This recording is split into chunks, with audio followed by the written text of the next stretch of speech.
Good afternoon. I'd like to welcome you to our Hispanic Heritage Month celebration. This is the fifth of our series of recognizing diversity and creating an environment of equity and inclusion through these awareness talks and through various spotlight pieces. Today, I'm excited to introduce to you two members of our board of directors.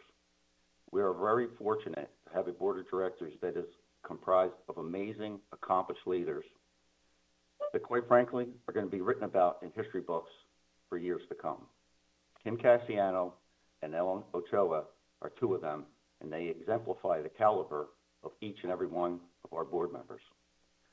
Let me just start with a few comments with regard to Kim. Kim was elected to our board in April 2006.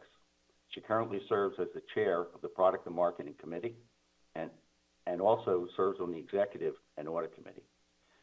She is the former president of one of the largest U.S. Hispanic publishers of periodicals and magazines and is currently president of Casiano and Associates, an advisor to companies targeting the Hispanic market.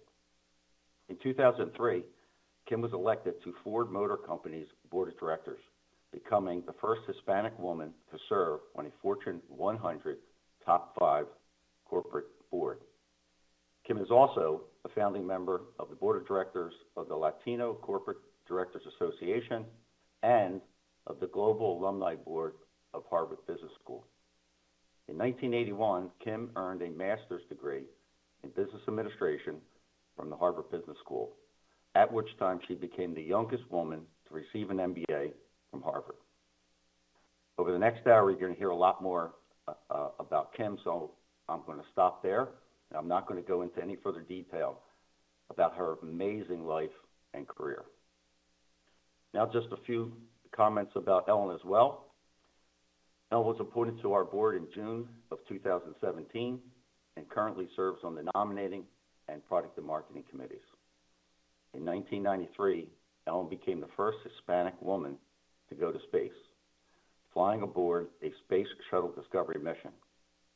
All told, Ellen has flown in 4 space missions, logging more than 1,000 hours, 41 days, 19 hours in space. Ellen, that's simply incredible. You are living proof that when you reach for the sky, you can end up amongst the stars. In December of 2012, Ellen became director of NASA's Johnson Space Center, serving as its first Hispanic director and second female director. She served in that position until 2018. Ellen is also co-inventor on 2 patents and has authored several highly regarded technical papers. She also just recently published an English-Spanish bilingual book for children, which explores how science is all around us and how children, with their innate drive for discovery, are natural scientists. Again, over the next hour, you're going to learn a lot about Ellen, so I'm going to stop right there, and I'm not going to go into any more details about her amazing life and career.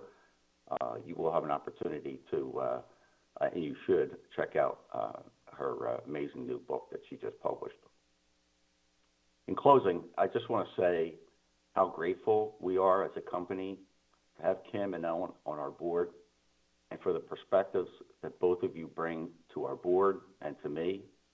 On behalf of the entire company, I want to thank you for your wise counsel that you have provided that has influenced so many business decisions the company has made over so many years and has contributed significantly to our success.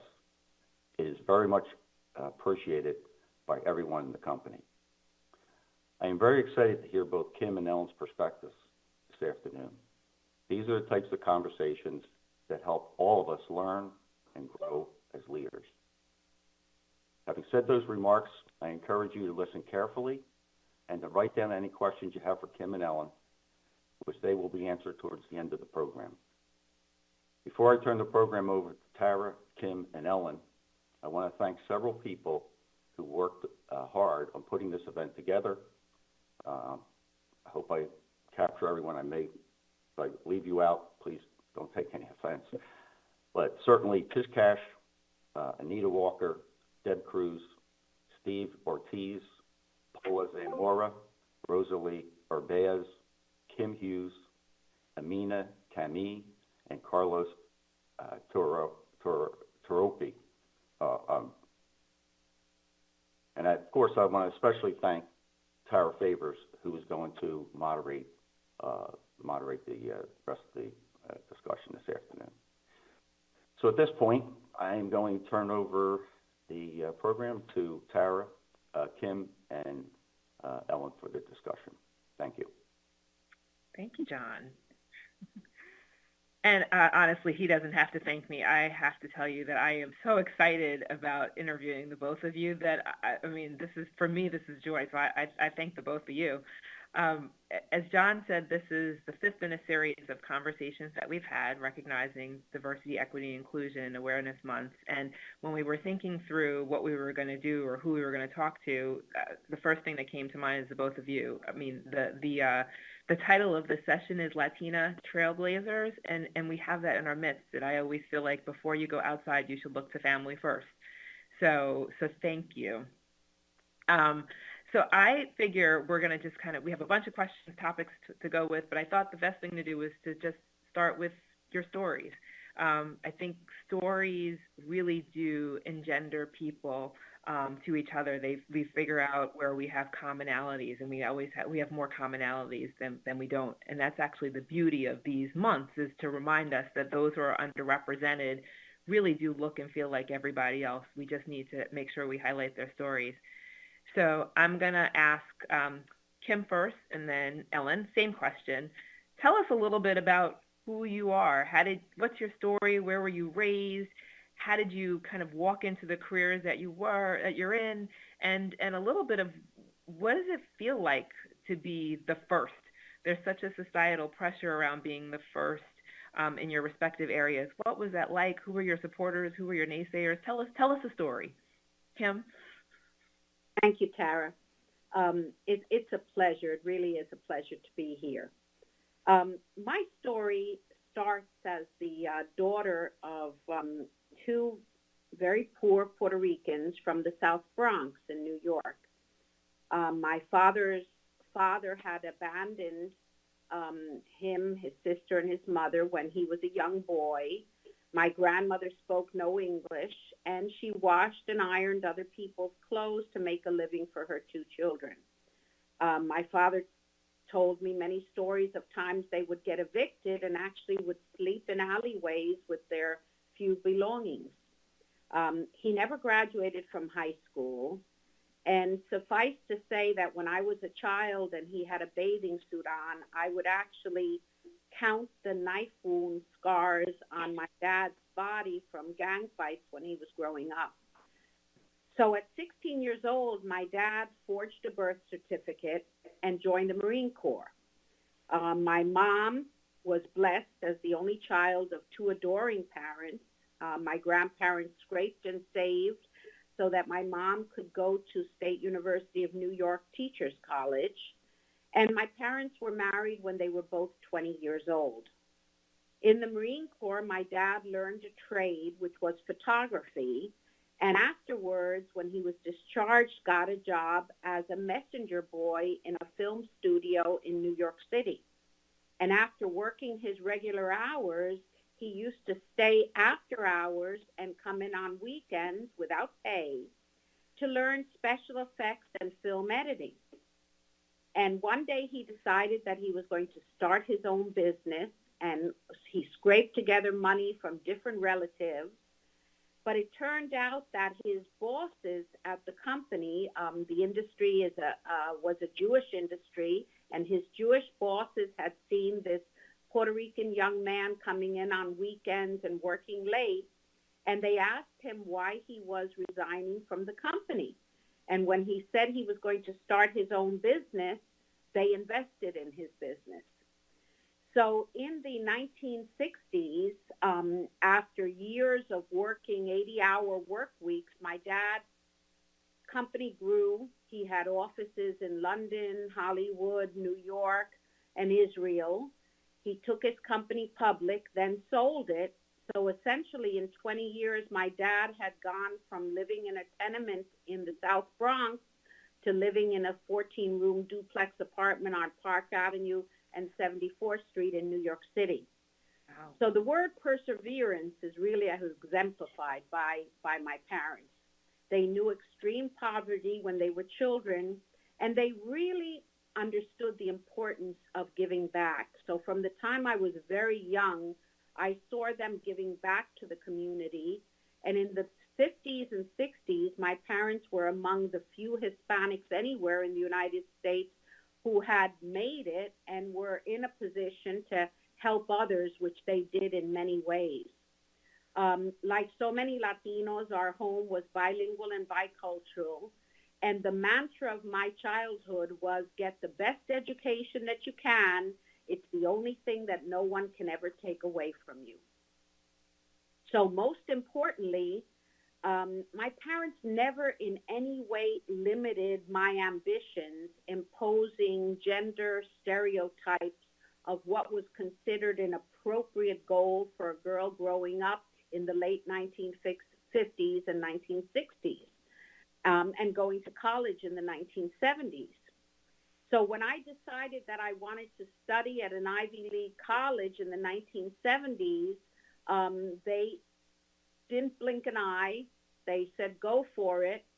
And the problem was that not every Ivy League college was accepting women in the 1970s. So Princeton, where I ultimately went, was one of the few places that was admitting women.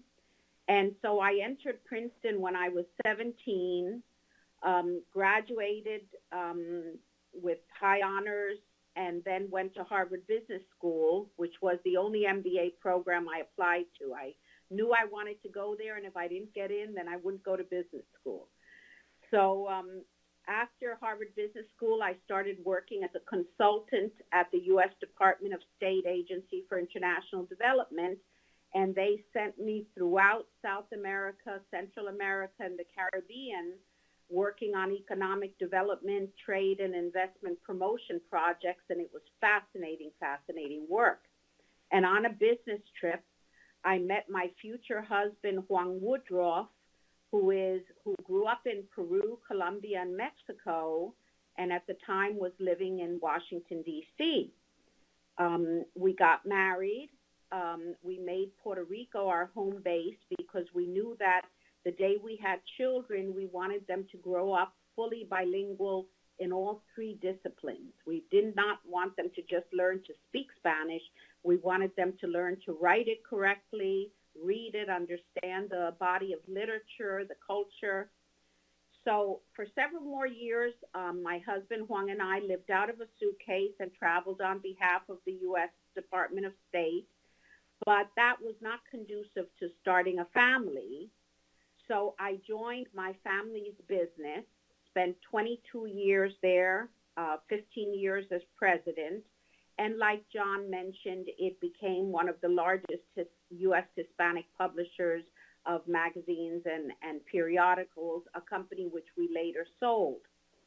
Through the years, I was very clear, as I mentioned before, my parents had engendered in us the obligation to give back. So I worked many, many years as a volunteer with the American Cancer Society in Puerto Rico. And also my mom and I founded a program where poor children in Puerto Rico could receive a private school education and have after-school tutoring to help them through. In December of 2003, I was blessed with the opportunity to serve on the board of Ford Motor Company, and how I got there is a story in and of itself. In 2006, I was so privileged to be elected to the board of Mutual of America.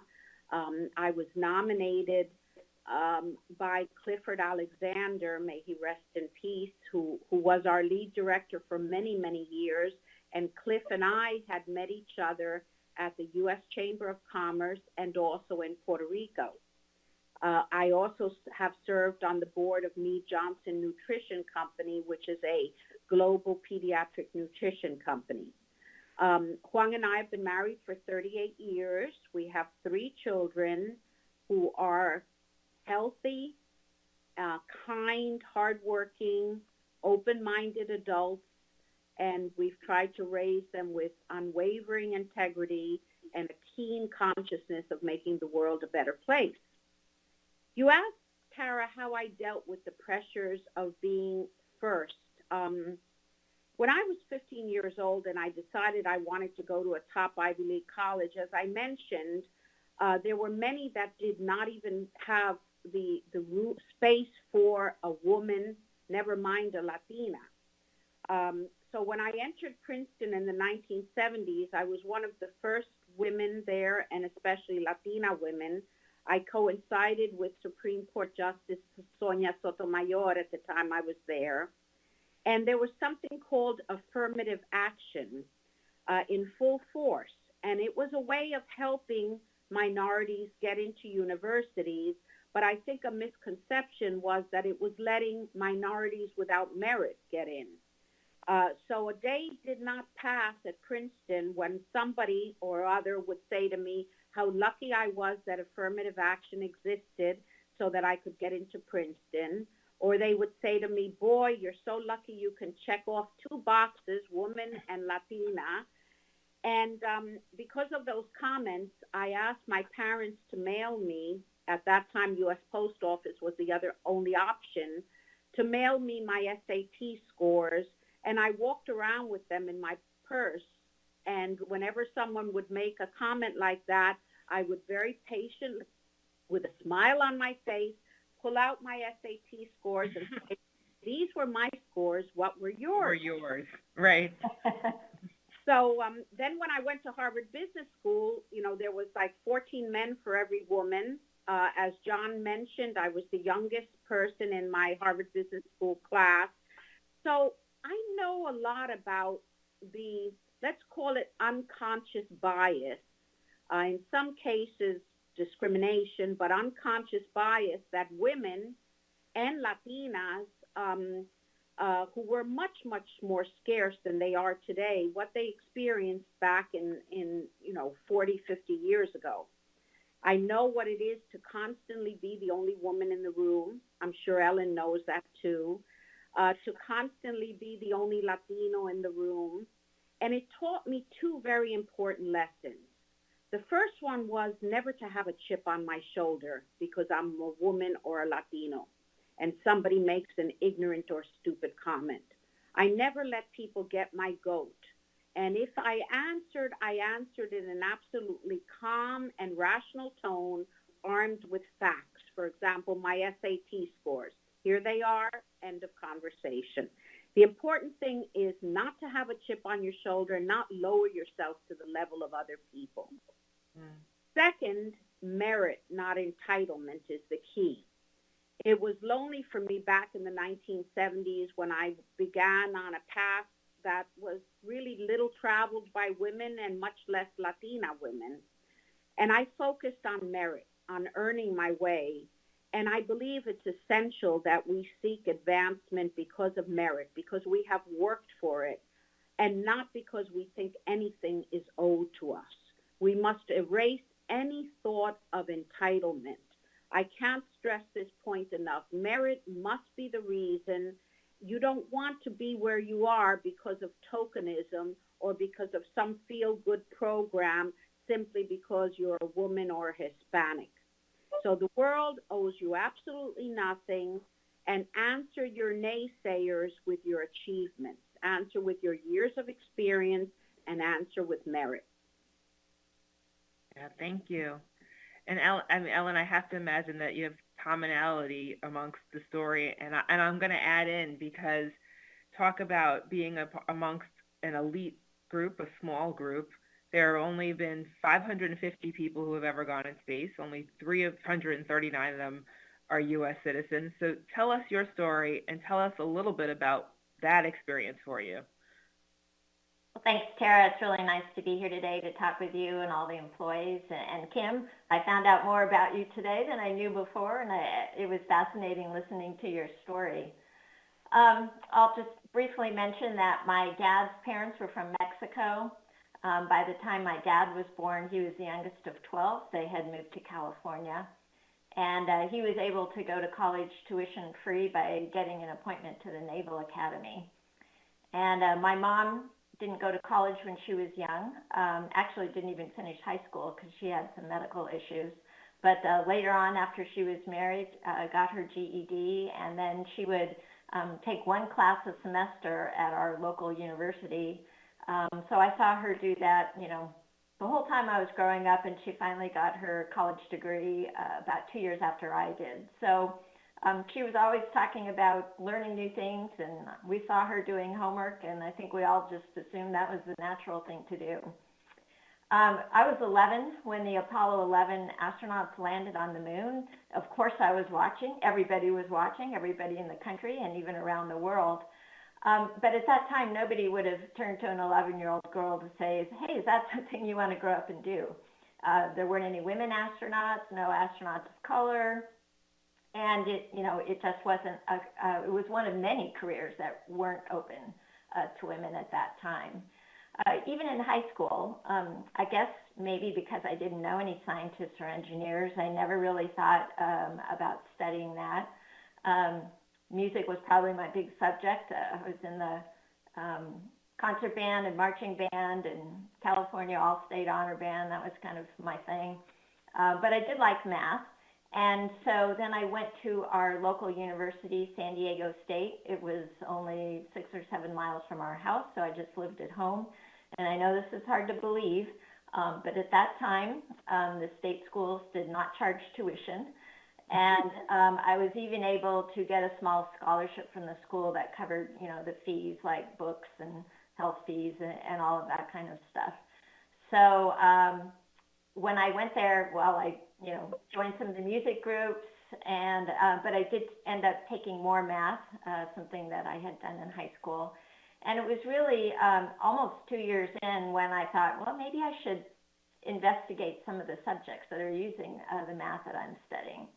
So I went to talk to a couple different professors.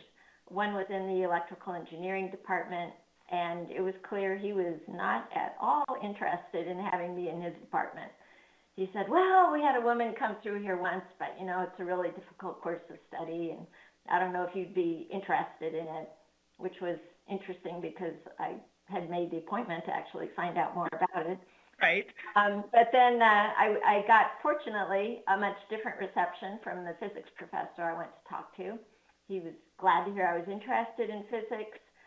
He told me about different kinds of careers you could have if you major in physics, which is actually really important because I did not have an idea, really, what people did with a physics major.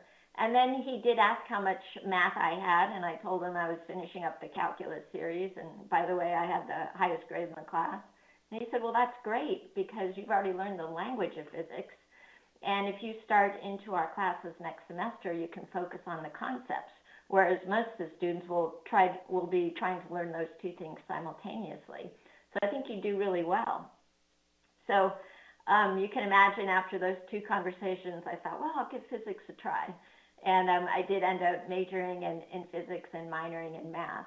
And that's just one example of many that I could give you where, throughout school and into my career, I would run into people who either actively discouraged me or just more often really couldn't picture anybody other than a white man as a scientist or engineer.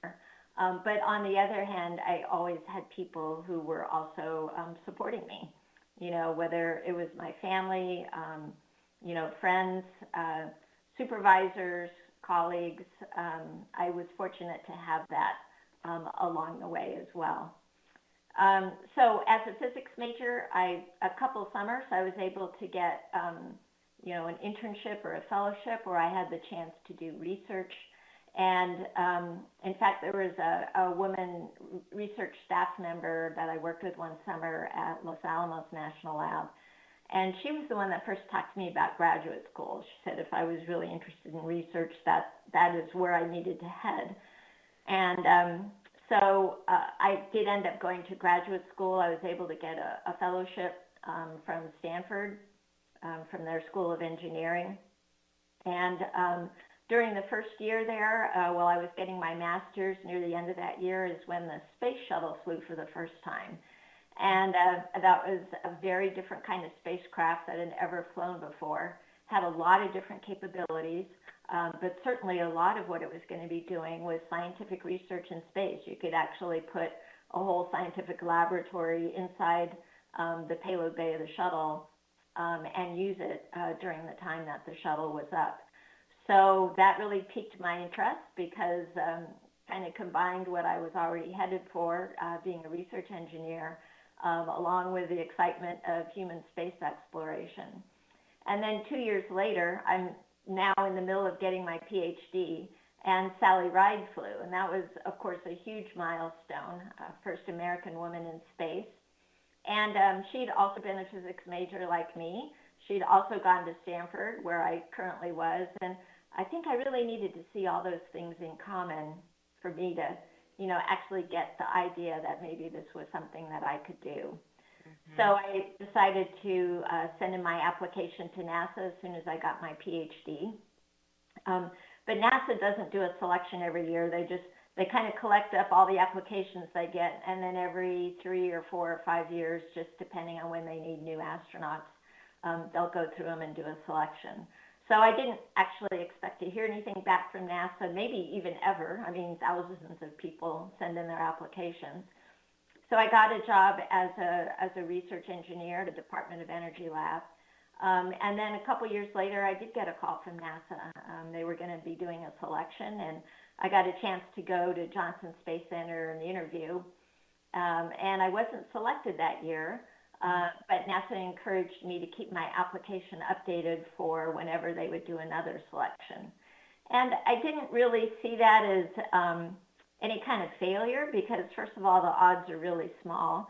Secondly, when I showed up at Johnson Space Center to interview, what I found out was I was one of 120 people that they were interviewing out of several thousand applications that had come in. So I had already made it to a fairly small group. I think they took 12 people that year. So based on what I learned while I was there interviewing, I realized, well, one of the things they're looking for that I don't really have any experience in is an operational environment. A lot of the people that are chosen are in the military, and so, of course, that comes along with their job. But there's a lot of civilians that get selected, too, but most of them had something like, mountain climbing, or they had a private pilot's license. And so I did end up getting my pilot's license as well. And then I decided I wanted to work for NASA, even if I was never selected. And so I was able to get a job as a research engineer at one of NASA's research centers, Ames Research Center in the Bay Area. So I moved over there. Shortly after that, became a supervisor of a research group. And then 3 years later, NASA did another selection. And that was when I was selected along with 22 other people. And that was the 13th class of astronauts that NASA had selected. In terms of, being the first of all, I certainly benefited from the fact that the first 6 women and the first astronauts of color had been selected 12 years before my class was selected. So, in that sense, I kind of wasn't the first, at least of a broader category. And everybody had had the chance, in the astronaut office to see those people fly and realize they were just as capable, if not more capable, as anybody else. I was the first Latina, but I can tell you, I don't know that put any more pressure on me than I already put on myself. I mean, obviously, I had always worked hard and wanted to do the best job that I could. When I got assigned to a flight, I ended up flying about 3 years after joining the office. We were studying the ozone layer and the atmosphere and the solar wind, and I had a lot of responsibilities, not only in terms of the science experiments, but I was operating the robot arm to deploy a satellite into space, and then 2 days later we were going to come back and rendezvous with it, and I needed to grab it and berth it back into the payload bay. And the satellite was a few $100 million, and the space shuttle's a few $1 billion. So if that doesn't give everybody in space pressure to make sure you know the procedures well and know how to recover from failures, I don't know what does. So I think it was really after I landed that being the first Latina really made a difference, in the sense that then I got lots of invitations to go and speak at schools, usually with high Hispanic populations. And that's something that I've been doing ever since, almost 30 years now. Yeah.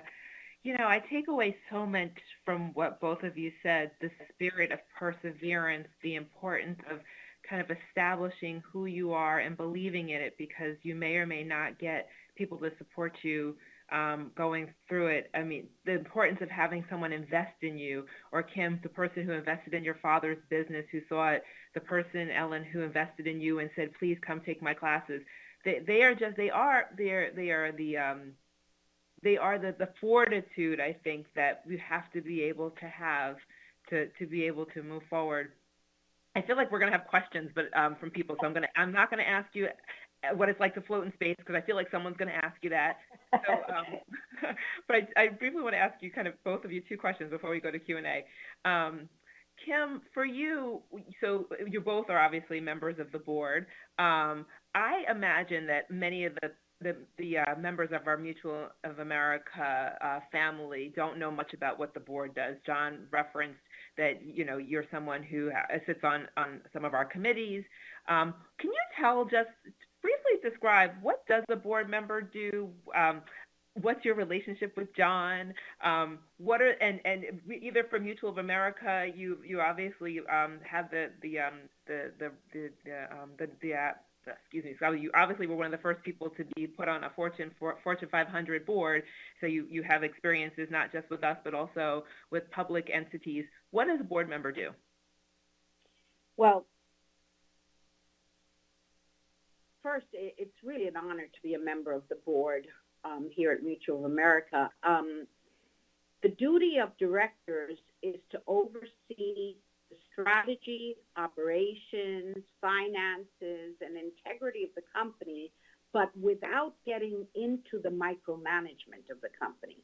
In the case of Mutual of America, even though it is not a publicly traded company, our company and the board of directors has made the tough decision to adhere to heightened scrutiny when it comes to corporate governance, and to be as strict as if Mutual of America were a public company. And this is because we're answerable to our policyholders, we're answerable to regulators, and to other stakeholders, most importantly, our employees. Directors are constantly sent materials to review by John Greed and by other members of the management team. We read business and industry trade journals. We keep abreast of economic trends that would affect the Mutual of America business. And in addition to the time we spend at formal board meetings, there are numerous virtual special meetings of the board throughout the year. Our board meets formally 5 times a year in person over a 2-day period. With travel time, each meeting is a 3 or 4 day commitment. And during the 2 days of meetings, there's a combination of meetings of the full board and meetings of committees. The meetings of the entire board consist of the 14 directors, and they are attended by John and the top members of his management team. The committee meetings are smaller groups of about 3 to 5 directors, and a much larger team of management attend the committee meetings. And each board director sits on at least 2 committees. The 6 board committees are audit, nominating, investment, technology, product and marketing, and law and corporate governance. And the chairs of the 6 committees comprise the executive committee, which is a great forum where we give feedback on a smaller level to John Greed. The smaller size of the executive committee and the smaller size of the other committees allow board members to get more detailed reports from top management, dig deeper into important topics, ask clarifying and sometimes provocative questions, provide insights or advice to John and his team, and very importantly, get to know the next generation of Mutual of America's management team, the people who will be the successors to today's team. Both management and the company's public auditors report to the directors, and we cover issues, we review issues ranging from internal controls, financial reporting, cybersecurity, data security, performance and compensation, to pensions, capital investments such as the remodeling of the 16th floor, decisions on acquisitions, enterprise risk management, diversity and equality in both the company and on the board, and succession planning. The key, I think, to being a good director is being able to work in teams, being able to be collaborative in a respectful manner, ask questions, not try to micromanage, and be constructive. And our role is really to help management think of and realize things that perhaps on their own they may not have seen. But all of this in a very positive, collaborative environment. Yeah, and I will say, having sitting on one of the committees and having had the pleasure of talking to the full board, it really is, to John's point, an esteemed board, and each of you brings such an amazing set of experiences from the external perspective that really it is such a benefit. So I am even more glad that the employee base get to see at least two of you in this respect. I'm going to completely switch subjects, Ellen, because I want to give you a chance to talk about your book. John referenced your book. And I'm going to stand up for 1 second. Forgive me 1 second when I stand up, because I should have brought it earlier, but I have it sitting on my, I just want to show off the cover of it here. Oh, thank you. We are scientists. Tell us a little bit about the book. How did you be you publish papers, you have patents, so clearly you write, but this feels like this is a little bit different. Tell us about this project. Well, it is different, and I mentioned earlier, I've done outreach for 30 years or so. Certainly went to a lot of schools when I was still with NASA, and I speak to a lot of audiences now. But really had not thought writing a book, certainly had not thought about a children's book, just wasn't something that was in my mind. But I was approached by these publishers maybe a year and a half ago now. They're called Little Libros, and they specifically focus on bilingual children's books, primarily because they both grew up bilingual. When they had children, they wanted to find books to read to their own kids and really couldn't find very many. They've published about 60 books now, but they really didn't have anything or very much in the science and engineering. And so they came to me and said, would you consider writing a series of 5 books, one for each of the subjects that make up the acronym STEAM, which most people are now familiar with: science, technology, engineering, arts, and math. And so I thought about it for a little while, and I thought, well, this is a kind of a new way, a different way for me to be able to do outreach. And fortunately, they take care of not only of all the publishing part, but they work with a group of illustrators, and they found a wonderful illustrator, Citlali Reyes. So, I just got to think about the words and what this first one that has now come out, We Are All Scientists, really try to think about what do I wish I had known about science and scientists when I was little. And so that's what I tried to put in this book. Yeah, it's an absolutely beautiful book. But I love the message because, and I'm going to make a big announcement in a second, but I love the message because what it does is it takes the everyday things that kids do and reframes it to show that you really are a scientist. And people have a fear of STEM, the science, the math, the technology, the arts. And it really does show that if you kind of honor what you love, you are a scientist. So my announcement is one, and I've told you this, Ellen. When we got the book, I was so excited. In the spirit of who we are as Mutual of America, we've bought and donated some books. So we donated 50 books to 2 Latino serving nonprofits. Thank you, Steve Ortiz, for organizing that for us. And who are very excited to add this to their STEAM curriculum. And for those who are listening, and I don't know how many people we are on, Tish will tell me when she comes on, but we also bought 50 books for our employees. And so we're going to raffle off 50 books because I don't know I think everyone would want them in their life, but, maybe some people feel like they don't have little kids and they don't want to buy it, although I would argue it's just a beautiful book. So for the first 50 employees who send us an email at the email address, going to make sure everyone's listening, heritage and awareness at mutualofamerica.com. We will go through, and we're going to just pick the first 50 people, and Los Libros is going to email them to people's home addresses. They've been very nice with helping us to do that.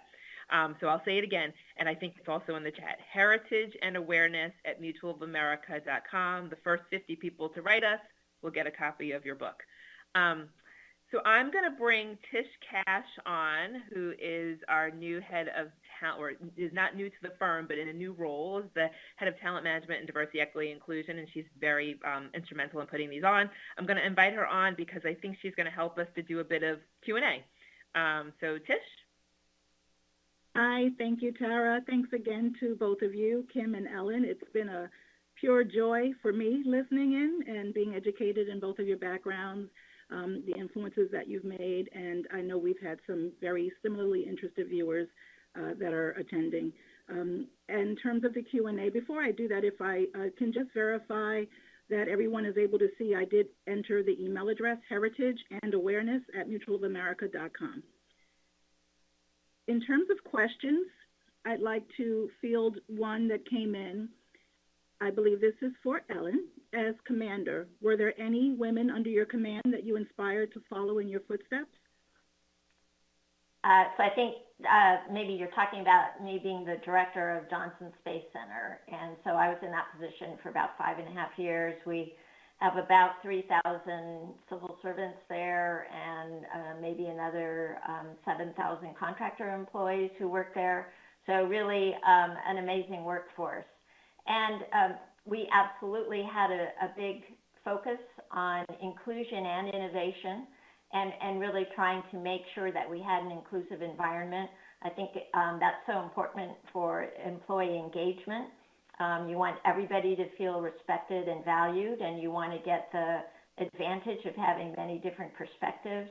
At NASA, it's always also really important for safety because if you want people to speak up, maybe with important information or important questions that could affect the safety of the astronauts, they have to feel like people will listen to them. And you get that only if you have an inclusive environment. So we definitely looked at processes about how we recruit, how we promote, how we provide opportunities. And I think I did have a lot of opportunity, even personally, to make sure that we were getting a diverse group of excellent people into the senior management ranks. And I'll just mention one that I'm proud of. One of the senior leaders that was there when I was center director that I had the chance to put into a couple of positions. Vanessa Weish is now the first Black woman director of any NASA center. She's the current director of Johnson Space Center, and she's just doing an absolute spectacular job at that. So I think, there were so many opportunities for people to be able to excel.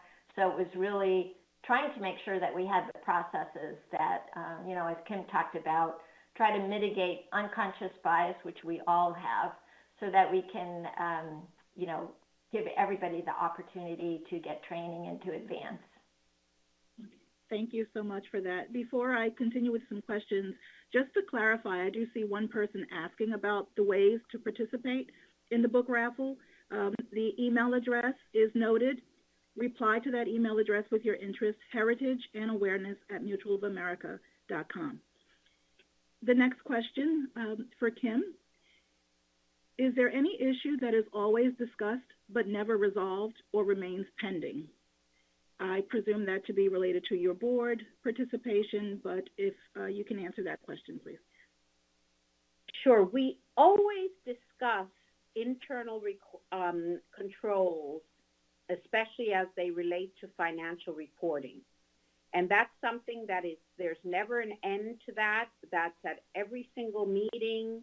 We dissect that and do deep dive into that every single meeting. And that's the way it should be. Another issue that is never resolved is enterprise risk management, because as the world changes, when the pandemic started, when, everything that happens in the world directly or indirectly affects Mutual of America's business. And so the need to identify risks and look for ways to mitigate those risks is something that is an ongoing challenge that is also never resolved. Thank you for that. There seems to be a lot of intrigue, deservedly so, Ellen, with regard to space. And one question that came in, is it true that all astronauts must speak Russian? And the same person also asked, is it true that astronauts grow 3% taller and your height returns months after you return to Earth? Yeah, let me answer maybe that second one real quickly. Is it 3%? It's probably more like 2%. You do grow a little bit because when you're in a zero or microgravity environment, your spine does tend to stretch out a little bit because you don't have gravity compressing it. So in general, people will grow maybe 1 to 2 inches in space, but then literally right after landing, you're squashed up again. So it doesn't last. In terms of Russian, we did have a number of years where, yes, every astronaut did need to speak Russian. It doesn't mean you needed to know it before being selected because we provided Russian classes. But, once the shuttle was retired in 2011, the only way that our astronauts were able to get to and from the International Space Station was on a Russian vehicle, the Soyuz vehicle, which launched from Kazakhstan. And all of the controls in that vehicle are in Cyrillic. All the procedures are in Russian. And so in order to fly on that vehicle and be able to not only operate it, but do the emergency procedures, you did need to know Russian.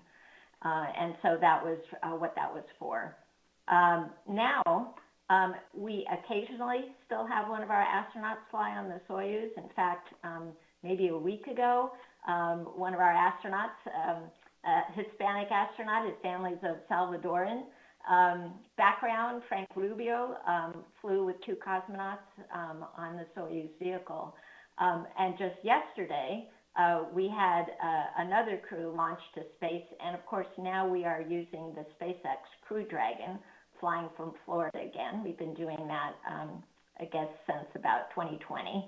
And we had 2 NASA astronauts, a Japanese astronaut, and for the first time on a U.S. commercial vehicle, we had a Russian cosmonaut on a Kikina.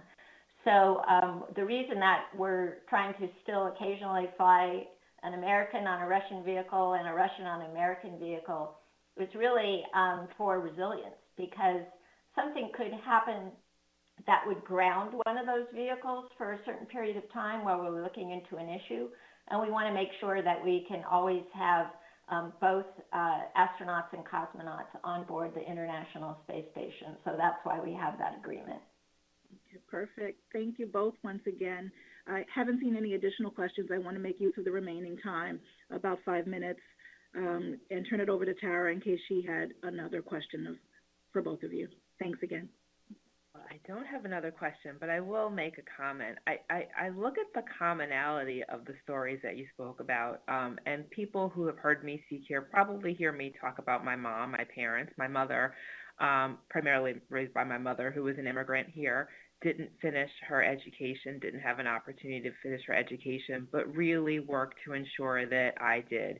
And, Kim, your story about your father and kind of from one generation, and actually not even within his lifetime, going from a tenement to, and it doesn't matter that it was on Park Avenue, but how cool it is that it was on Park Avenue in one generation, that story. And Ellen, you talking about your parents and your mom going to school while graduating when you graduated. What a story. I guess my last question maybe is, I don't know when we're going to get to see you two again. The company's going to get to see you two again. I'm lucky that I'll see you soon. But you both are key members of our board. You sit through us a lot of the conversations that we have. Are there any words of advice, inspiration? What do you want our company, all the employees who are on, what do you want them to know about kind of your hope for the future for the organization, or even just what should they be thinking about as they're going about doing their job? Why does it matter? What words of advice can both of you give as we close out? Kim?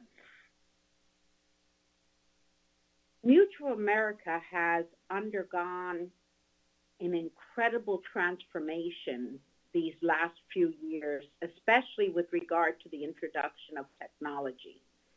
And we as a board and the management team know how essential it is to give our team, our employees, the tools they need to be able to do their jobs better, more efficiently, more productively. But one of the things that we're very, very conscious of is the fact that the humanity of Mutual America, the fact that we're a company that is known for its personal touch, is known for caring, should never be lost. And we fight very, very hard that it not be lost at the top level. We try that the tone at the top, even with all of these technological advancements, be that there's nothing more important than the personal touch. And I would ask all of our team who's on this meeting today to please remember that humanity and let your leaders know if you see that at any point that personal touch is being lost, because it's very important to the fiber of what is Mutual of America.